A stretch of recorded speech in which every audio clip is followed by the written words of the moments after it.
Hello, I'm Michael Kurland, CEO and co-founder of Branded Group, an award-winning facility maintenance and construction management company that services multi-site commercial properties such as retail, restaurants, healthcare facilities, and educational institutions. Welcome to the Be Better podcast. Each week, I interview thought leaders from a variety of industries who will share their stories and the lessons they learn as they strive to be better for their clients, partners, employees, and their community. Are you ready to be better? All right, we're recording. Ready? I'm ready. All right, welcome to another episode of the Be Better podcast.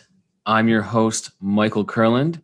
Today, joining me, very special guest, someone who's been with Branded Group and Michael Kurland since pretty much the inception of everything, and including this podcast. We have Jennifer Bernheim, owner of OnPurpose PR. Jennifer, welcome to the show. Great. Thanks. Nice to be here. So I'm super excited to have you on. We have so much to talk about. Let's dive right in. This is the season on gratitude. We've been talking about gratitude and all the things that are synonymous with gratitude. And I think something that's really big to both you and I is the give back and the give back initiatives that Branded Group has started. Mm-hmm. So tell me a little bit more about OnPurpose PR and tell me why give back is important to OnPurpose. And then let's get into how it morphed with Branded Group. Sounds good. Well, OnPurpose PR is a boutique PR consultancy, and we work with CEOs who want to make a difference, who want to give back, and who want to build that strategy into their communications plan and really use it as a brand differentiator. And I think that's what we've done pretty well together over the past 6 years or so. And giving back, I think, is also goes hand in hand with gratitude, right? So if you're very grateful for all that you have, and you're much more likely to give back. And if you give back, you're much more likely to be grateful. So I certainly think those two go hand in hand, and you obviously exhibit both personally and professionally. Okay, and I appreciate that. And yes, I totally agree. But tell me, why is it important to you, Jennifer? Why is giving back important to you? Good. Yeah, thanks for asking. So I was preparing for this podcast and really reflecting about why that same question is giving back important to me. And it really goes back to some of my earliest childhood memories of volunteering. I remember asking my parents to bring me to nonprofit events. They would drop me off and I would just volunteer. So I'm sure you can't picture that, but I can actually know you for so long. I can picture that. So in the good old days of phone-a-thons, I used to volunteer for the MS Society and sit there for a couple hours at night and just make those phone calls and ask if people wanted to donate. And that was one of my earliest give back experiences. And I helped with their walkathons. And when I think back to that, I also think of how it's built my skill set to be able to speak, to be able to event plan, etc. Where that came from, that inspiration, I'm really not quite sure. But from then on, giving back has always been very important to me. And my PR firm was not focused on giving back at first 10 years ago. When you get started, you take anyone or any work that will come your way and hope for the best. But we really were able to carve out our niche over the years and work with some really amazing CEOs who want to give back. And I think about all of the projects, like really preparing for this podcast gave me a great opportunity to reflect on all the projects over the years, some of which you were instrumental in even before Branded Group through your previous employer. So we can talk about those examples as well. Sure. I'm looking forward to diving into all that. And, audience, just so you guys know, I've mentioned Jennifer numerous times on the podcast, and she's been instrumental in the podcast as well as just Branded Group's culture and social give back initiatives. And let's go back to, we just celebrated our 7-year anniversary. You've been here for pretty much all of that. And let's go back to year one when you and I had just started working together again. I had just finished the first year, and we turned this profit, and we've talked about this numerous times, but this is like a really good insight deep dive and little walk down memory road here, right? And I called you and I said, I'm not feeling great about what we're doing here. You know, we have this company, and it's my biggest vehicle to like make a difference in the world. And for me, let me give you guys all a background on my give back platform. It wasn't quite as much as, hey, mom and dad dropped me off at a MS walkathon, but you know, in college I joined a fraternity, and you know, everyone thinks fraternities are all about drinking and partying, and there is something to that, but they also make sure that they build in philanthropy to their yearly, you know, give back. So every student, at least at Lynchburg College and at least nationally at Phi Delta Theta, you had to do, I want to say, requirement of 16 hours a semester of philanthropy. And it could be whatever you wanted it to be, anything pretty much qualified. So we were a bunch of, you know, athletes in my fraternity. I don't know how they let me in, but the rest of the guys were all like track stars. So they always wanted to go swing hammers and you know, weed properties. So we'd go down to these properties in Lynchburg, Virginia through Habitat for Humanity. I didn't even know it existed. And that was always like the place where we'd go get our hours, because you could spend 8 hours on a build site and you know, get half of your hours done for the whole semester. Mm-hmm. So I digress, but that's what really instilled in me the want to give back. And when we started talking about it, Jennifer, it was like, hey, like, I'm not feeling good. I want to do more. I want to be socially responsible and like give something back. Right. And that's that's when we came up with the 1 for 1. So let's talk a little bit more about that. That was mostly your brainchild, right? So let's talk about it. But definitely a partnership. So I remember this conversation very clearly. And before the phone call, you know, at one time you were visiting, and I remember talking through and saying, you said you were going to volunteer for Habitat. I said, no, wait, let's put something together and formalize it even further. And so then I did that for you. I wrote this outline, I gave it to you, and you said, okay, now can you do it? And I really didn't anticipate that at all, but it was our first, you know, dive into working together and to giving back. So we wanted to make an impact. Your company was obviously new to the industry, and what better way to stand out than to also give back, right? And it was sincere and it was authentic. And I think that's why it has worked so well. And I really think you built it into your culture rather than bolting it on later, right? So from the very beginning, this was a really important part of your culture. So the 1 for 1 program, I guess logistics of it behind the scenes were, for every completed service call, right, you donated or volunteered 1 minute of time with Habitat for Humanity. And then your company grew so much. And I love when you say, you know, we would have had somebody full time to keep on pace with the volunteering effort. So we've pivoted a bit this year because of the growth. But I'm sure you could speak to this too, but your clients have come to know Branded Group for this initiative. Yes? Oh, absolutely. It's synonymous. Our clients actually reach out to it, and not all of them. You know, some of the new ones, I think it's something that has maybe gotten a little with the pandemic and things of that nature, a little lost in the shuffle. But over the course of the last 6 years that we've had this program in place, you know, we've got some clients that reach out and say, hey, how many hours were we responsible for this year? And which led us actually to do updates on a yearly basis. We're at the point where we're going to start doing them on a quarterly basis. But yeah, to your point, like we've grown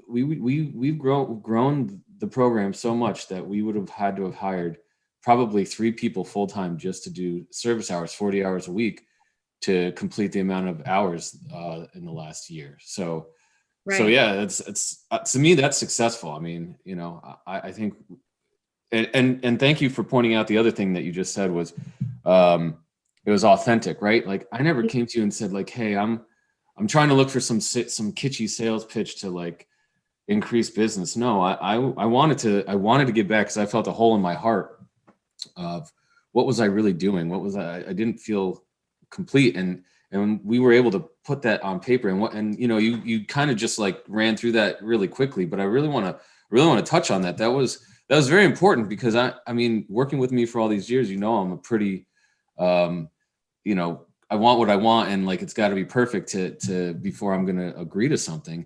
And you nailed it with that program of 1 minute of service to, you know, to give back, and then the fact that we were able to like integrate that into our company at the end of year one with, I think we had 6 or 7 employees at that point. For all of them to buy in. And now ever since what, we're 7 years in, it's part of when we onboard our new hires. It's like, it's talked about, like, we do service, and you're not required, but it's encouraged to be willing to give some of your time, and when you join Branded Group. So anyway, I think all that's great, but let's talk about how it's kind of morphed into what it is now. Sure thing. So I do want your listeners to know that over those 6 years or so, your team has volunteered over 2,000 hours, which I think is quite impressive. And that, that was just one give back component. You've also raised funds for food drives, and also, distributed over 7,000 pounds of food through Second Harvest, Food Bank of Orange County, et cetera. And I also want to talk about the good work we did during the pandemic. But I digress. So what was your question? So let's talk about where the one-for-one program has gone now. Gone. So anyway, so we've had all this growth, right? All of this giving back. And we unfortunately can't hire someone just to volunteer. So we said, how can we pivot? Well, there's a big need right now, right, with food insecurity. So that was top of mind for us when we started to brainstorm our next initiative. And we had done some work with Second Harvest Food Bank of Orange County quite successfully. They've been a good partner. And we said, what about for every service call, we donate a meal? So that is how we've pivoted. And that will give us the opportunity to donate a lot of meals over the next year or so. Yeah, exciting stuff. And, we're still involved with Habitat for Humanity. And now we're also donating meals. So before we start going into the pandemic, I want to touch on, the one thing that when we started adding in the other partners that we aligned with. Mm-hmm. So we're now aligned with Second Harvest Food Pantry of Orange County, Habitat for Humanity of Orange County and Suffolk County, and we're aligned with Orange Coast Keepers, which is a beach. It's more than just a beach cleanup, so I don't want to disservice them by saying that. But I'd like you to talk a little bit more about those organizations and why we chose to partner up with them, if you could. Sure.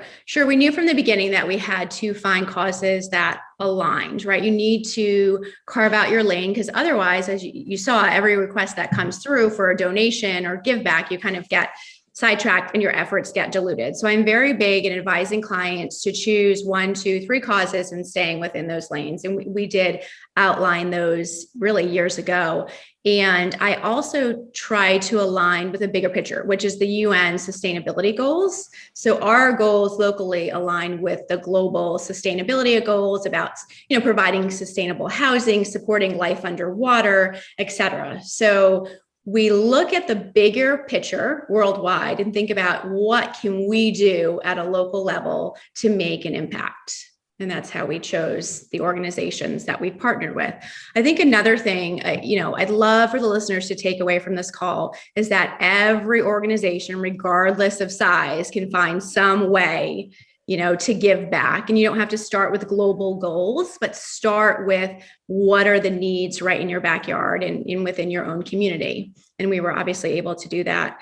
You have some smaller, I don't want to discount them, smaller initiatives though, with, really local organizations for filling backpacks for kids who need school supplies to go back to school, or supporting, families who might not be able to give gifts to their kids for the holidays. So you really also look right outside of your office and say, what else can we do to give back? Yeah. And so 2 things you mentioned there, the smaller givebacks, because there's been some organizations that have reached out, asking for donations or service time. And we don't like to say no, but I'd like to touch on that for a second, but let's go back. You mentioned something else about 2 seconds ago, and it was right before you started talking about the smaller organizations, and it just slipped my mind. What were you saying right before that? Just about any size organization should be able to give back, looking in your own. Yes, that's it. Yeah, I wanted to touch on that. Sorry, audience. It's before 9 a.m. in California, and I don't really do well before 9 a.m. So So yeah, I think that's a good point that you brought up. And I want to be able to say, like, if you guys are out there listening and you're thinking of starting your own company and you're like, well, what can I even offer? What can I do? I want to make sure, you can give back, and it doesn't have to be money. It can be just something as easy as like donating 10 hours a year of your time or your employees' time and integrating that into, your culture from start. And as your company grows, sure, you can grow with those initiatives, but don't think that, because you're such a small company, maybe you don't have all this time because you're focused like all your energy and time and effort on growing on the business. Like, make sure you build in some time for giving back, and you can do that, and you don't have to do it just through writing a check. So I thought that was an important thing that you did say, and I'm glad we went back and touched on that. But yes. Can I add to that really quickly? Yeah, like, of course. I'm, a solo entrepreneur, a consultant. I have a couple other consultants that work with me, but I still give back on my own. It's not a big initiative that I push through the organization or social media or anything, but I give back endless hours, through our local PTA, because I have 3 younger children. We also have a family give back initiative. So in addition to On Purpose PR, I founded On Purpose Family. So I teach families the same thing that I do for businesses, which is how to give back as a family, where to start, because oftentimes there's so much need that even thinking about giving back, I feel like can kind of be paralyzing. Where do I even start? Right. So for us, it was helpful, as we just mentioned, is to kind of carve out what lane you want to give back in, or what organizations are most important to you. But also, if you are starting a company and it's just important to remember that there's some great data around purpose-driven companies. And I loved this finding from Deloitte that said purpose-driven companies grow 3 times faster than their competitors, right? So if you are starting a business, you think about that. 3 times faster. That's 3 times faster. That's impressive. It is, but then I think about your growth. And do you think Branded Group would have the same brand awareness today if you had no give back? I don't think so. I don't think so. That would make me a different person, because then I wouldn't have been it wouldn't have been important to me, and I wouldn't have been as focused on it, and the company would be strictly profit over purpose, right? And we keep talking about purpose over profit, these days, and that's really what Branded Group is. We are trying to make a difference. Like, we're trying to build future humanitarians for the next generation, right? That's like that is our purpose, right? So by doing what we're doing. A really good point. I'm glad you brought up your vision, for sure. Yeah. So I think that's really at the end game. Like, what I want for all of the people that actually work for Branded Group is to be better humanitarians when they leave, and hopefully they all leave at some point because they've like gotten a better job or a better career or whatever. They've grown so much at Branded Group that they're like ready to tackle. And when they do get out there and do that, I hope they don't all leave, but but when they, if they're ready to go and they find a better opportunity, I hope that we've instilled a little bit of better humanitarianism in them. And I think you brought what you just said too about what you personally do at On Purpose is good for the audience to hear. If you are starting out and you don't know where to start, something as simple as a food drive for a Thanksgiving, or it doesn't even have to be Thanksgiving, because I'll tell you, I've learned through the years that Thanksgiving is the least time that they need the food. They need, because everyone's doing it, they need it year round. So if you do a food drive and you just do a canned food drive and you bring it down to your, partner with your local food pantry, everyone is so grateful for anything. And the ability to do, a Christmas drive or a holiday drive to make sure families have, presents under their tree. It's not right. And I love the idea actually of off-season giving too, because as you said, like giving is plentiful around the holidays, but also thinking like, Christmas in July or holidays in July, like what can your organization do, or what can you do? And our family gives back to the children's hospital through a toy drive, but I purposely chose the summer because that's when their greatest need was, right? So over 5 years, our kids have collected and donated over 2,000 toys, which, you have participated in as well.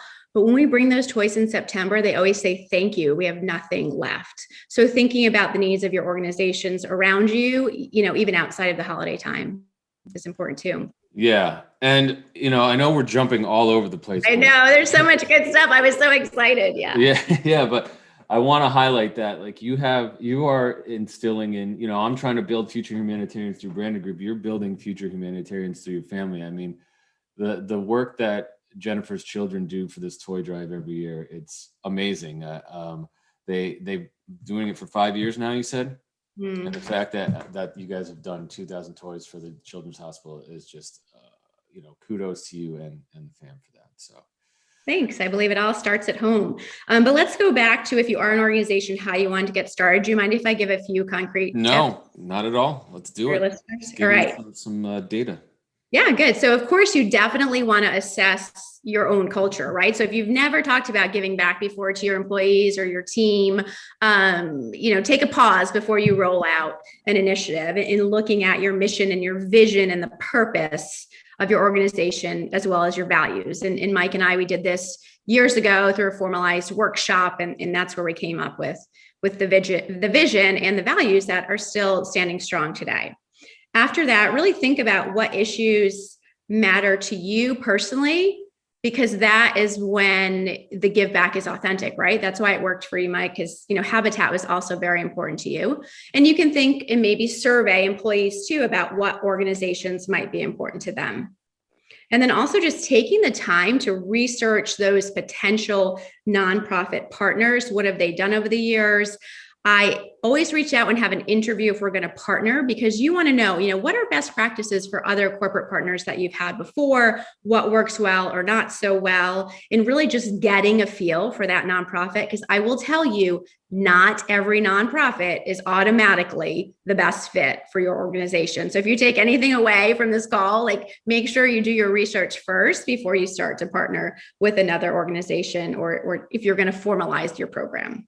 And then also making sure that there's a way for you to measure that partnership and evaluate it over time. Like for Mike and Branded Group, 6 years in, we had to evaluate, how do we need to pivot because of the tremendous growth of the organization. So those are just a couple tips, if you want to go ahead and get started.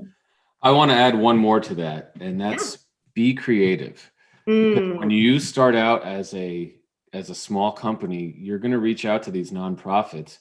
And what happened, and it was true for us as well, is they're just going to tell you, you can write a check. You can just send me a check for $5,000 and we'll do some sort of team building day. They all have some sort of team building day that you can go, and they're great things to do. And they ask for some sort of donation, right? But be creative, because initially, like we spoke about before, Branded Group didn't have $5,000 to donate year one to Habitat for Humanity. And I had to drive down to the local Orange County chapter and sit down and have a meeting with these guys and tell them, look, I'm not trying to just cut you a check so that I can say that I donated $5,000 to Habitat for Humanity. I'm trying to build a program with you guys. And I actually work directly hand in hand with their their full-time staff. And that's how they helped us create the 1-for-1 program, because they already had volunteer in place, but they couldn't backfill a lot of the volunteer hours, especially at their restore locations. And I said, well, we'll take those then. And so that's how we initially started off. And because we built a relationship with them of backfilling those restore volunteer hours, then they were like, okay, you guys are great. You guys are actually showing up and doing what you're saying you're going to do. You guys get first pick of any open volunteer hours that are open in Orange County. This was in year 2. And then we built such a good partnership that now we have that ability to just go in, and they're like, oh, Branded Group, you're one of our long-standing partners. And we didn't have to cut this big check to get higher up on their list of people that they trusted. So that was a long-winded way of saying be creative.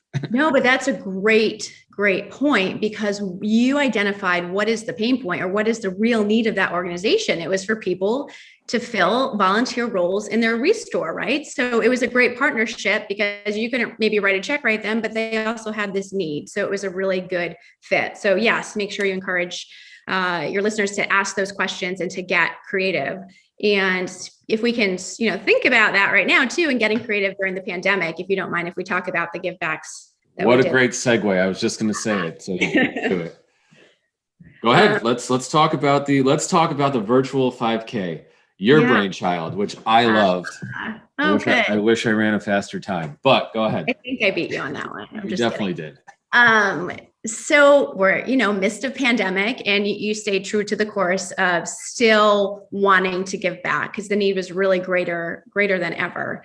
And at the same time, you had to balance on the other side of the coin that you had laid off 75% of your staff. So you weren't going to write a big check. Furloughed. Right? We furloughed. Furloughed. Correct terminology. And listeners do know he brought back that staff and more. So we're hiring right now. That's a good plug. But no, it's really important to know, because you didn't push that aside because of the strain on the organization. Instead, we got creative, and we did that, through the virtual 5K. As you mentioned, and we just set that up through run sign up and sent all the details out to your team and to your vendors, clients, externally as well. So what we tried to do instead was to motivate others to really give back collectively to Second Harvest, right? And to make that donation. And it was a nominal fee, I think, of like $20, to participate. And you got, your run bib, and you can tack that on and take your pictures on social media. But it was such a great way to bring your team together, even when they were physically apart. And even those who were furloughed still participated in this. And then you had clients participating as well. And it benefited a nonprofit. I mean, it was just a win all around, I think. All around. It was, I hate to say, it was probably my most fun give back that we've done, but it really was, because it was in June of last year, and we were knee deep in the beginning stages of the pandemic, and nobody knew what was to come. There was no hope on a vaccine at that point. There was, everything was shut down. California was just getting ready to think about reopening some outdoor dining, and people needed something uplifting at the time. It was like pretty dark part of the pandemic, right? There was no sports, I don't think, at this point still. So it was just like, it was just everyone glued at home watching CNN and probably over serving themselves beer or wine at night because there's nothing else to do, watching Netflix. So, we came up with this creative way, and kudos to you, but I was like, yes, let's do it. And we made it so you could walk or run or bike, whatever you wanted to do to get your 5K. Yeah, just get 3.1 whatever miles in during and we did it over the course of a week, and just snap a photo. And then we did it so you could raise money, and it was like, hey, if you want to donate, cool. If you don't, if you want, and I sent it out to all my buddies and my family, and I think we had 40 or 50 people participate in it. So what did we raise? Like $2,000 for sure. Yep. And it was our first go at it. It was $2,000. That was just, set up on the back end to basically go directly into the bank account of the recipient organization. We didn't even, touch the money. So it's great. It just goes right to where it needs to go. Right. But we did have, a great deal of participants. And I also thought it was a great idea on your part, extending it for the week. I had only thought, like a weekend, but, people are busy and they have other things to do. So I think having, if you are considering a virtual event, extending it over the course of 7 days is great option as well. And I will say from that experience, I can add race director to my list of, skill set there, but I use that, Mike, as inspiration in our own town. And then we did a 5K for Weston to benefit our food pantry. And that was a great success as well. And then I used it after that for a global client, that is located in Wallingford. And we partnered with a local nonprofit called the Spanish Community of Wallingford. And because of their reach, we had participants out of the country. it's just been a great opportunity for so many clients and for nonprofits. Yeah, and I'm serving on an advisor board for one of our nonprofits, the Priority Center, and we just had our meeting last week, and I definitely brought it up as well. So I don't know if that's going to get vetted exactly the same way, but they were very interested in the idea because they're looking for creative ways to raise money during the pandemic, right? So anyway, Good. We digress. That's okay. Well, I also was hoping, if you don't mind, if we could just talk about why we even do this, like why we even give back. Absolutely. And how it's so good for us. So, I mean, what effects maybe have you seen, or how do you feel differently? You just gave back on the day of your 7-year anniversary for Branded Group. And I remember you being pretty jazzed up after you went there that morning. Yeah. So if you guys listened to the last podcast with Dr. Jillian Mandich, I had told her that I'd given back, and I got like a little high about giving back, and I was a little bit selfish. And she mentioned with all of her statistics that it's proven that when you give back, you get a volunteer's high, and I didn't even know that existed until about a week ago. So I mean, selfishly, I really love giving back because I feel good, right? And I get a little, energized by knowing I'm helping. And I don't know if that's because I'm got some sort of a servant in me. Chris Shembra called me a servant a couple of weeks ago. So I don't know. I think that I'm the servant, got a little bit of servant in me, and it makes me feel better. But like, again, going back to the long-term thought process, when I was starting Branded Group and we were turning a profit in year one, and I could do all the functions of the business and do them well, and I was turning a profit, I was still empty, because what was I leaving on this earth? And then this is where we came in, and I was able to, get the purpose over profit. We read the book, the Conscious Capitalism, the John Mackey book, and it just really, it inspired me. Like, well, let's be better in business. So that's my personal why, Mm-hmm. And you, why you, besides, learning how to do the telethon at 12 years old?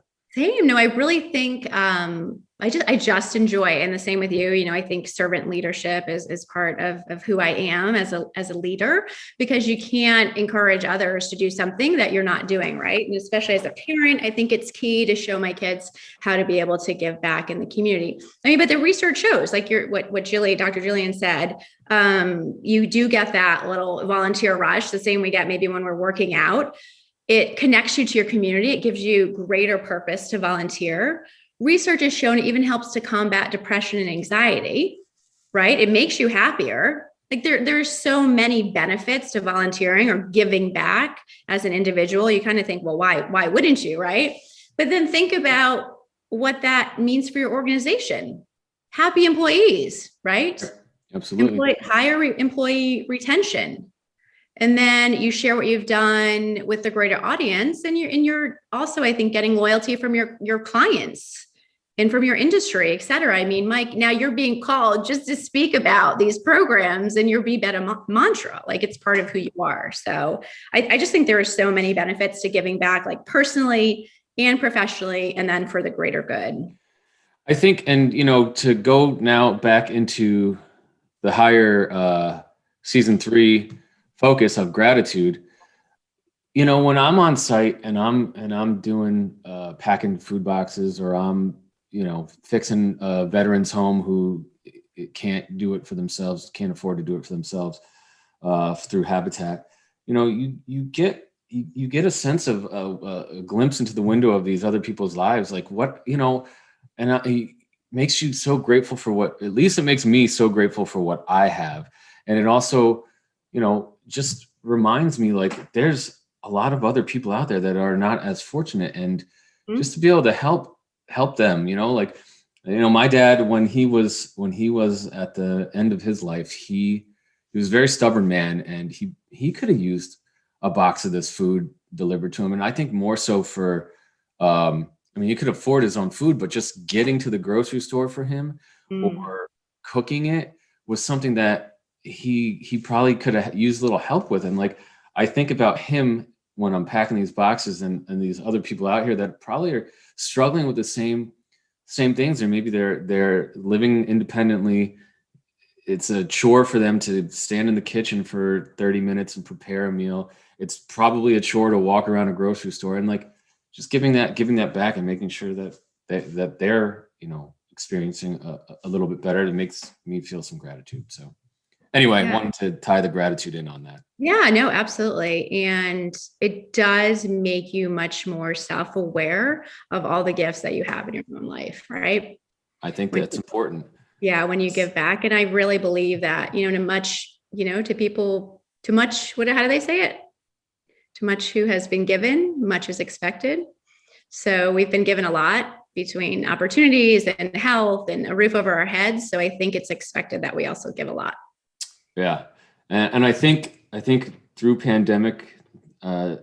Jillian also mentioned this, through pandemic, I think people have started to realize like not to take things for granted. So it's another way that you can start realizing like we took a lot for granted, in my opinion, prior to March 17th, 2020. And now, we're March 2021, almost exactly a year later. And I think the things that I took for granted a year ago, I am so grateful and have the gratitude for. Even the fact that maybe we'll get to do some of those things. Like I miss being on a plane. I miss going through the TSA security line at the airport. I miss going out to dinner inside and sitting down where it's warm. I miss seeing all of my employees in one space at one time. I miss being able to hug people. Like that's weird for me. Like I'm a hugger, and like I want to give people hugs, and people like back off now, and so I don't hug because it's not socially distanced. So anyway, I digress. So was there anything else that you wanted to touch on for give back during our time here? I think we covered a lot, and it was a really great opportunity to talk about the growth of your program and how we've, established it and pivoted over time. And hopefully listeners have a few key takeaways of how to get started. But in gratitude, I'm grateful that we've had this partnership over the years and all of the good that we've done to give back, because I'm sure it has made a difference along the way. Yeah, I will say I'm grateful for our partnership for sure. Branded Group wouldn't be where it is today without all of your hard work. Like I said in the beginning, and I want to just reiterate now, I'm grateful to OnPurpose PR and Jennifer Bernheim for everything that she's brought to the table for us, because without her, we would not be where we're at. So thank you, Jennifer, for everything you do.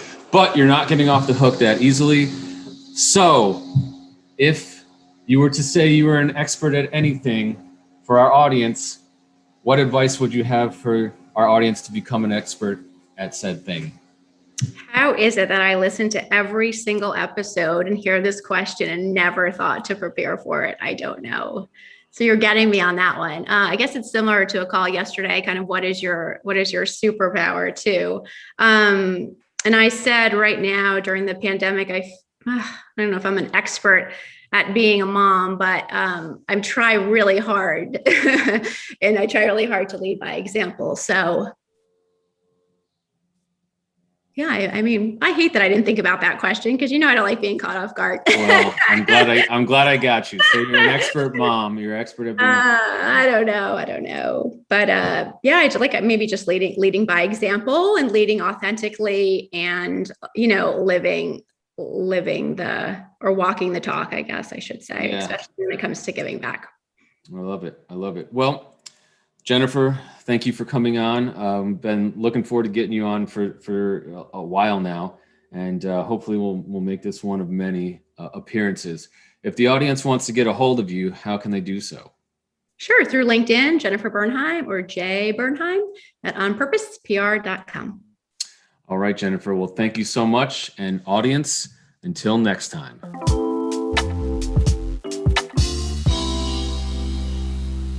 Thank you for tuning in. I hope that today's episode inspired you to become a purpose-driven leader in your career or your community. There is no doubt that when we lead with purpose, we can change lives. If you enjoyed today's show, I'd be grateful if you would take a moment to rate us on your preferred listening platform. To learn more about Branded Group's Be Better experience and how we provide industry-leading on-demand facility maintenance, construction management, and special project implementation, visit us at www.branded-group.com. Be sure to follow us on social media, and you can also reach out to me directly on LinkedIn. Until next time, be better.